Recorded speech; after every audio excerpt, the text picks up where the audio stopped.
Imagine a man who was given up for adoption at birth, a man who dropped out of college after just one semester, a man who was fired from his own company by the very people he had hired, a man who was publicly humiliated, ridiculed, and written off as a failure by the entire technology industry. Now imagine that this same man would return to that company more than a decade later, rescue it from the brink of bankruptcy, and transform it into the most valuable company in the history of the world. He would revolutionize not one, not two, but 6 entire industries: personal computing, animated films, music, phones, tablet computing, and digital publishing. He would become a global icon, a man whose name would be spoken with the same reverence as Edison and Einstein. This is the story of Steve Jobs, a man who is not just an inventor or a businessman, but a visionary artist who understood that technology was not just about engineering, but about creating experiences that would touch the human soul. But here is what most people do not realize about Steve Jobs. He was a man of profound contradictions, a Zen Buddhist who could be brutally cruel, a man who believed in the power of intuition, but who also demanded absolute perfection from everyone around him. He was a man who was both a genius and a tyrant, a visionary and a control freak. He was a man who was driven by a relentless, almost inhuman need to create things that were beautiful, elegant, and simple. And he was a man who, in the end, was unable to save himself from the very disease that would ultimately claim his life. To understand Steve Jobs, you have to go back to the beginning, to the quiet streets of San Francisco, where he was born on February 24, 1955, to a young, unmarried graduate student named Joanne Schiebel and a Syrian immigrant named Abdul Fattah Jandali. The circumstances of his birth were complicated. Schiebel's father, a prosperous businessman, was adamantly opposed to her marriage to a Syrian man, and he threatened to disown her if she went through with it. Reluctantly, she made the decision to put her child up for adoption. The baby was adopted by Paul and Clara Jobs, a working-class couple from Mountain View, California. Paul was a machinist, a man who loved to tinker with cars and electronics, a man who taught his son the fundamentals of mechanics. Clara was an accountant, a woman who provided the love and stability that the young boy desperately needed. Steve would later speak of his adoption with a mix of pain and gratitude. He described it as a gift, a moment that had set him on his path. He would also speak of his birth parents with a sense of longing. He was a man who was searching for his identity, a man who was trying to understand who he was and where he came from. He was a boy who had been given up, a boy who would spend his entire life trying to prove that he was worth something. Growing up in the heart of Silicon Valley, Jobs was surrounded by the nascent technology industry. He was a bright, curious boy, but he was also a difficult one. He was a high school dropout, a rebellious teenager who was deeply suspicious of authority. He experimented with drugs, dropped out of college, and spent his time studying calligraphy and Eastern philosophy.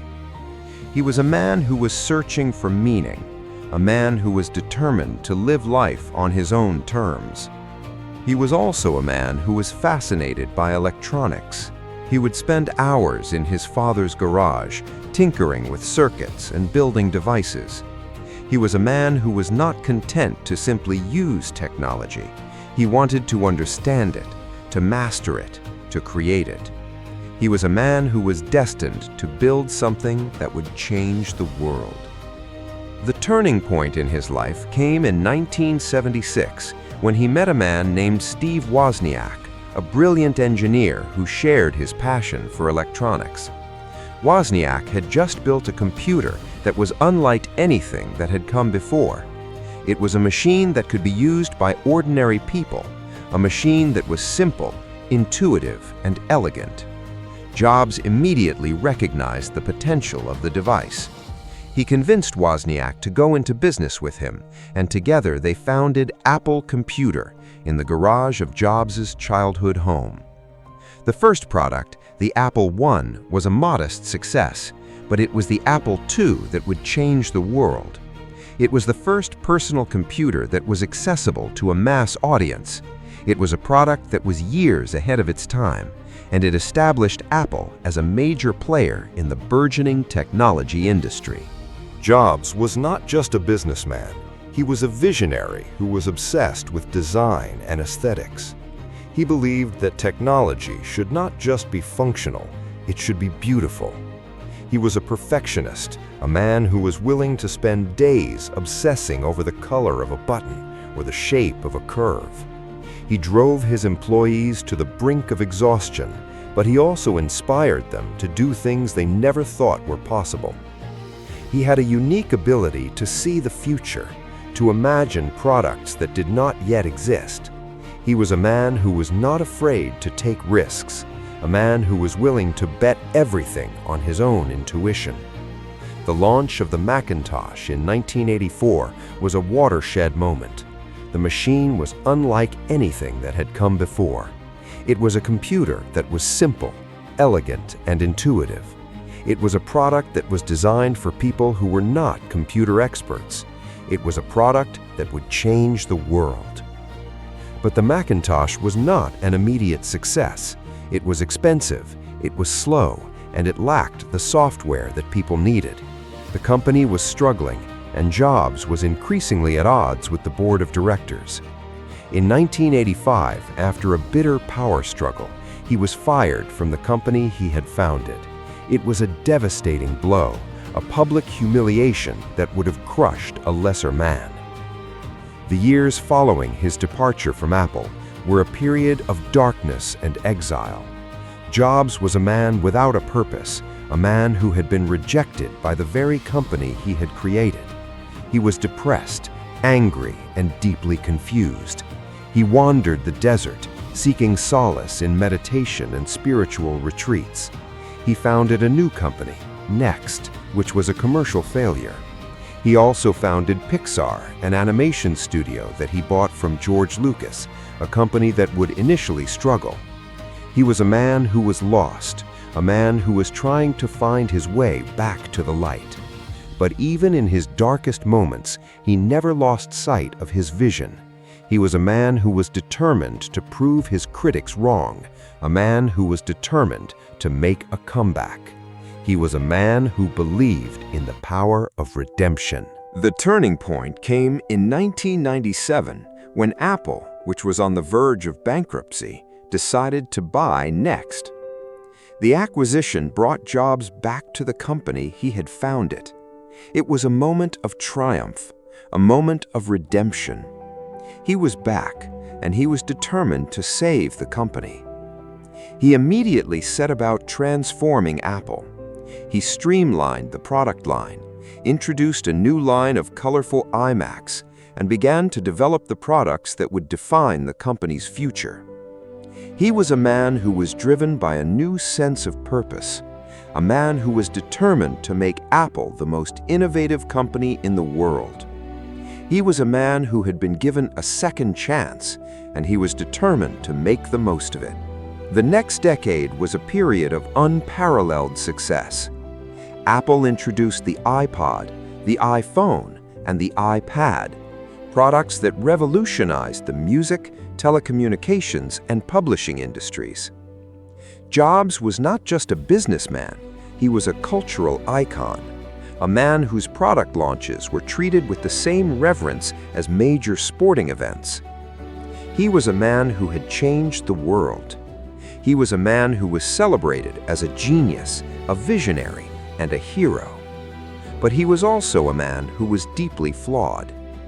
He was known for his abrasive personality, his tendency to berate his employees, and his unwillingness to compromise. He was a man who was convinced of his own rightness, a man who was unable to see his own faults. He was a man who was both admired and feared. Jobs' personal life was also marked by contradictions. He had a daughter, Lisa, whom he initially denied, a fact that was a source of shame for him throughout his life. He was a man who was deeply private, a man who guarded his personal life with a ferocity that bordered on paranoia. He was a man who was deeply spiritual, a man who had traveled to India in search of enlightenment, a man who was a devout Zen Buddhist. He was a man who was deeply affected by the death of his mother in 1975 and his father in 1991. He was a man searching for meaning, a man who was trying to make sense of his own existence. In 2003, Jobs was diagnosed with pancreatic cancer, a disease that is almost always fatal. He refused to undergo surgery, instead choosing to pursue alternative treatments, a decision that would ultimately cost him his life. It was a decision that was both stubborn and tragic. He was a man who believed that he could will himself to survive, a man who believed that his own willpower was stronger than the disease. He was a man who was too proud to admit that he needed help. He eventually underwent surgery in 2004, but the cancer had spread. He continued to work, driving himself to the brink of exhaustion, determined to see his vision through to the end. He was a man who was fighting for his life, a man who was determined to leave a lasting legacy.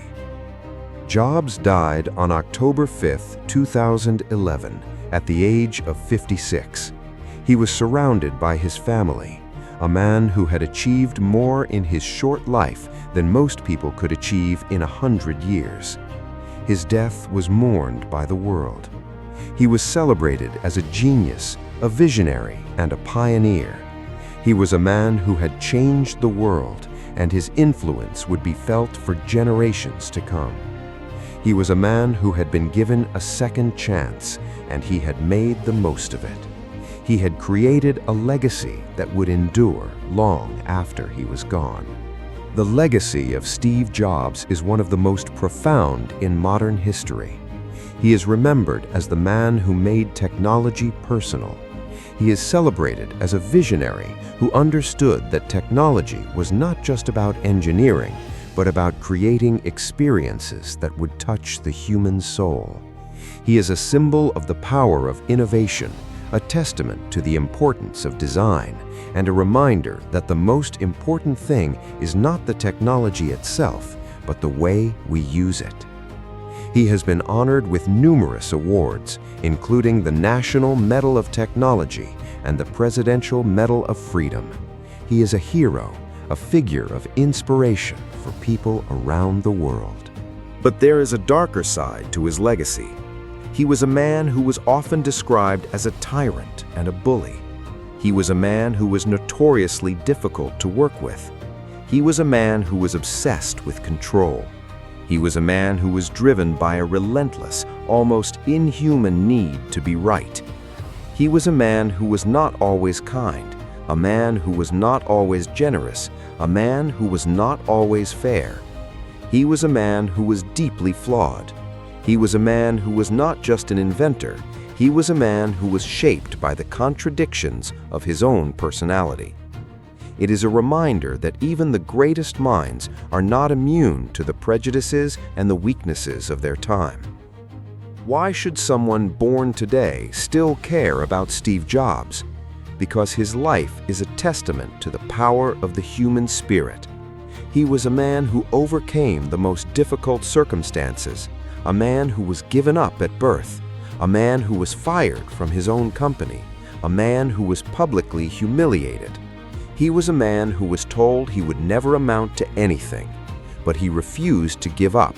He believed in his own vision, and he was willing to work tirelessly to make that vision a reality. He was a man who showed us that the most important thing is not the obstacles we face, but the way we respond to them. He was a man who taught us that the pursuit of excellence is a noble endeavor, and that it is never too late to change the world. He was a man who believed in the power of the human imagination, and he was a man who was not afraid to dream. He was a man who changed the world, and his story will continue to inspire generations to come. Jobs once said, "Your work is going to fill a large part of your life, and the only way to be truly satisfied is to do what you believe is great work. And the only way to do great work is to love what you do." He was a man who loved his work, a man who was driven by a passion that was almost religious in its intensity. He was a man who was not afraid to fail, a man who was not afraid to take risks, a man who was not afraid to be different. He was a man who showed us that the most important thing is not the success we achieve, but the journey we take. He was a man who taught us that the pursuit of excellence is a noble endeavor, and that it is never too late to change the world. He was a man who believed in the power of the human imagination, and he was a man who was not afraid to dream. He was a man who changed the world, and his story will continue to inspire generations to come. He was a man who gave us the tools to create our own future. He was a man who showed us that anything is possible if we are willing to work for it. He was a man who was not just an inventor. He was a man who was a visionary, a pioneer, and a legend. He was a man who changed the world, and he will never be forgotten.